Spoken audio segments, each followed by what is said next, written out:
The Assembly will hear an address by His Excellency Ismaël Omar Guelleh, President and Head of Government of the Republic of Djibouti. I request protocol to escort His Excellency.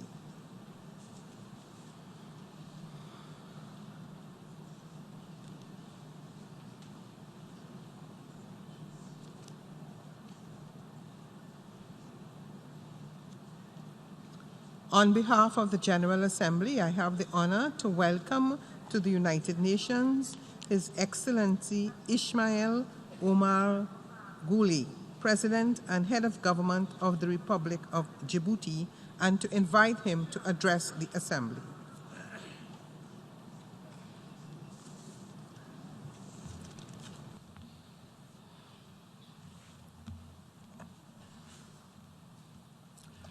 Bismillah ar-Rahman ar-Rahim.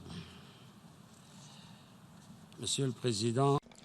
Mr. President, Excellencies, ladies and gentlemen, heads of state and governments, Mr. Secretary General of the United Nations, ladies and gentlemen, Mr. President, allow me from the outset to congratulate you following your outstanding election to the presidency of the United Nations General Assembly for its 74th session.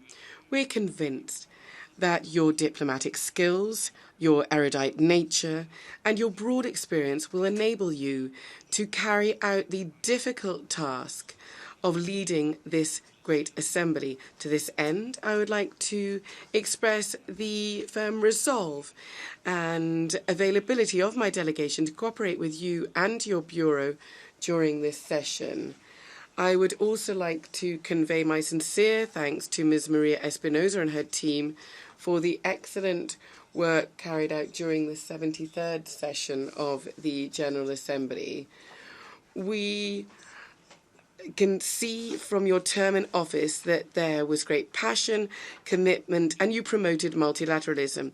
What you said always inspired us. Using a rich vocabulary imbued with culture, you showed us that poetic words and political thought were inextricably linked. I'd also like to express our sincere gratitude to the Secretary General of the United Nations for the praiseworthy efforts and actions that he and his special representatives and all UN staff make in situations and environments across the world that are very difficult. Mr. President, today we are gathered here in a worrisome context where multilateralism that has as its very foundation international cooperation, where multilateralism has been subject to attacks. This time of crisis is particularly paradoxical since it comes at a time where the ties of interdependence between the countries of the world have never been closer. Global challenges require global collective action. Multilateral action is crucial. It is urgently needed. It is only if we act collectively that we can find solutions to global challenges such as poverty, inequalities, and climate change.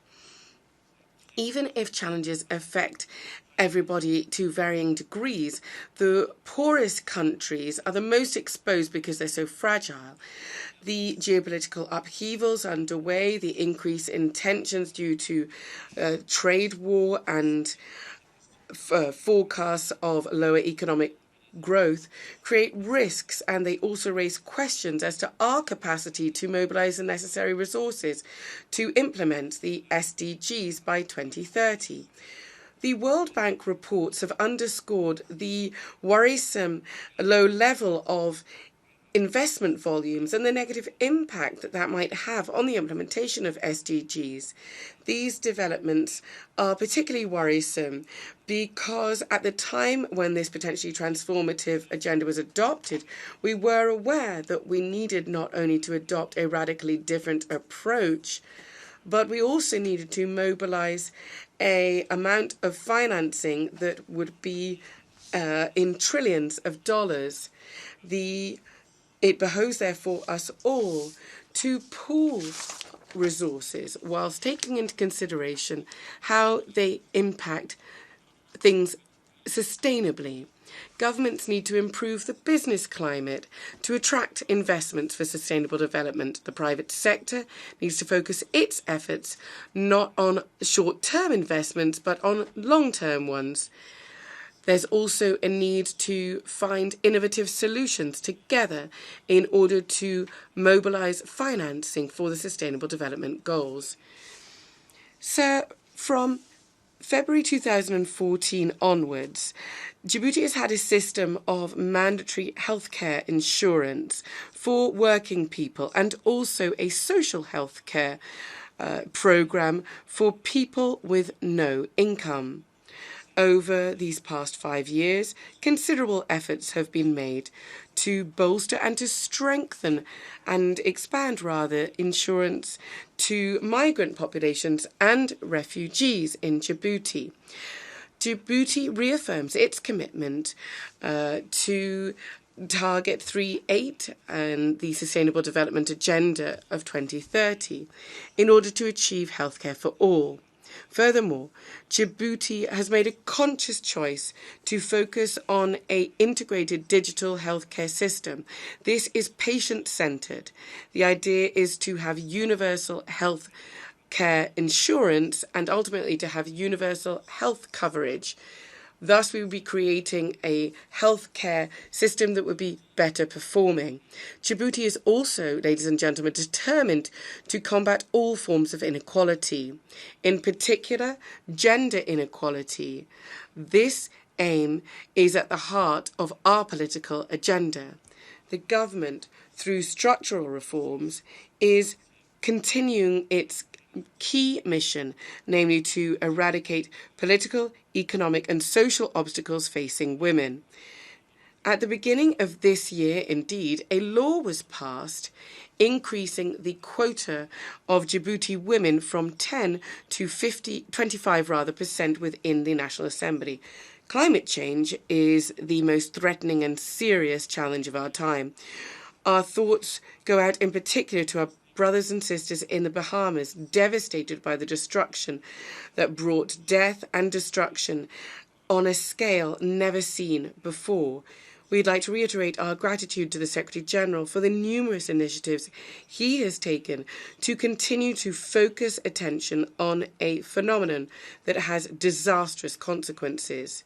The lively debates that we had during the Climate Summit enabled us to identify specific areas of action.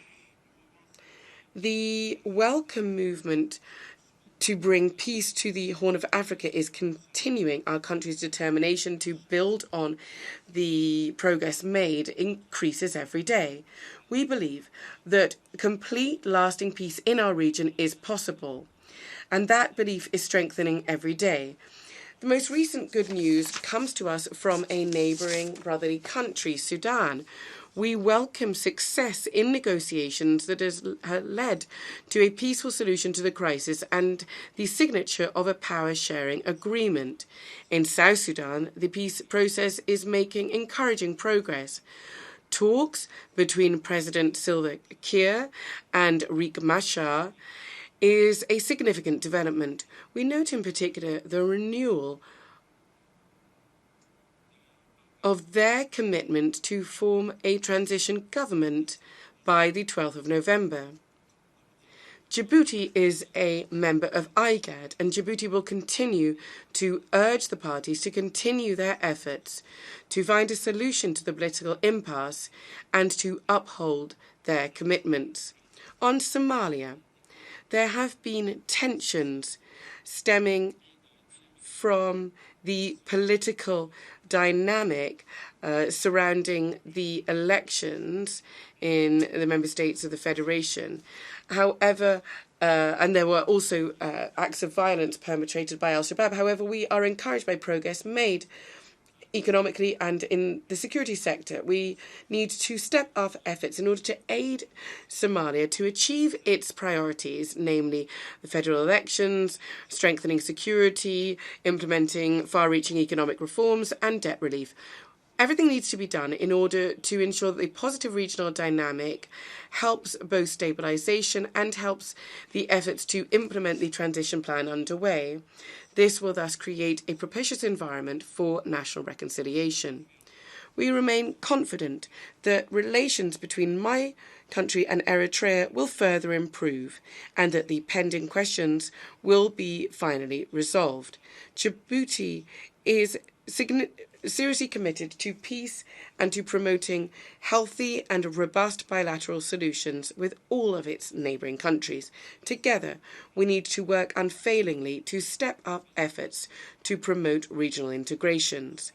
To this end, we commend the dedication with which the Ethiopian Prime Minister, Mr. Abiy Ahmed, is working to bring together the opinions of my country and that of Eritrea. Mr. President, terrorism is an existential threat to the peace and security of our countries. We cannot accept innocent civilians being massacred and mutilated using wrong pretexts. The situation in the Sahel is extremely worrisome to us as Africans. We reaffirm our support and we stand in solidarity with all Sahel countries confronted with this serious peril. They are making considerable efforts within the context of the G5 Sahel. We would urge the international community to mobilise necessary financial resources to support these efforts. We also welcome the conclusions of the extraordinary summit of the ECOWAS meeting that took place on the 14th of September this year. Mr. President, we firmly condemn the 14th of September attack on the oil facilities in Saudi Arabia. This is a very serious incident. It runs counter to the de-escalation efforts promoted by the international community. Regarding Yemen, we are extremely worried about the deteriorating health situation and the increased risk of the country fragmenting. We reaffirm our solidarity with the legitimate authorities of Yemen. We commend the political resolve to continue efforts to implement the Stockholm Agreement, despite negative developments which have made the political climate very difficult. Djibouti will continue to welcome brothers and sisters from Yemen. This fraternal country is dealing with an unprecedented humanitarian tragedy. Right from the beginning, my country, Djibouti, generously has hosted Yemeni refugees, and it will continue to do so. The resurgence of violence in the occupied Palestinian territories each day pushes further away the prospects of a two-state solution. These settlements are not only a violation of international law, and in particular Article 49 of the Fourth Geneva Convention, but also the human rights of the Palestinians. We firmly condemn the plans for the annexation plans of the Jordan Valley and northern Dead Sea, recently announced by Israel. Fourth session on June 2020, the General Assembly will hold an election for 5 non-permanent seats on the Security Council for the period 2021-2022. One of which is allocated for Africa. Pursuant to the African group's tradition of sub-regional rotation, this seat should be occupied by an East African state.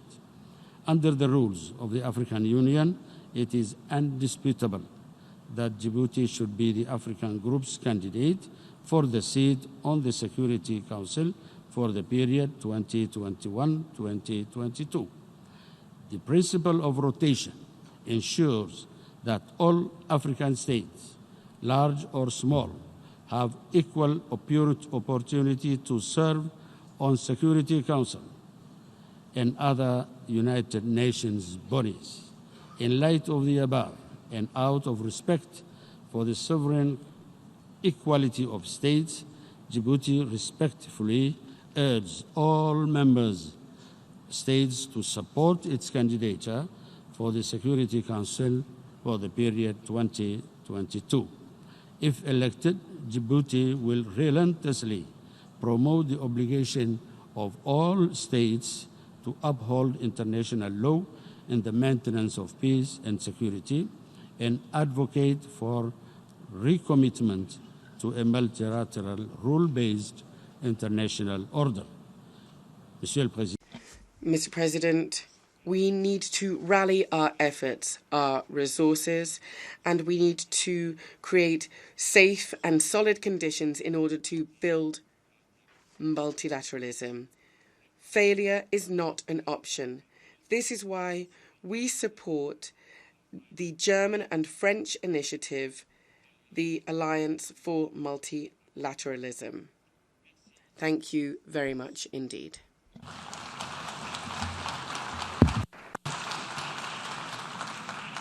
On behalf of the General Assembly, I wish to thank His Excellency Ismaël Omar Guelleh, President and Head of Government of the Republic of Djibouti. May I request representatives to remain seated while we greet the Head of State.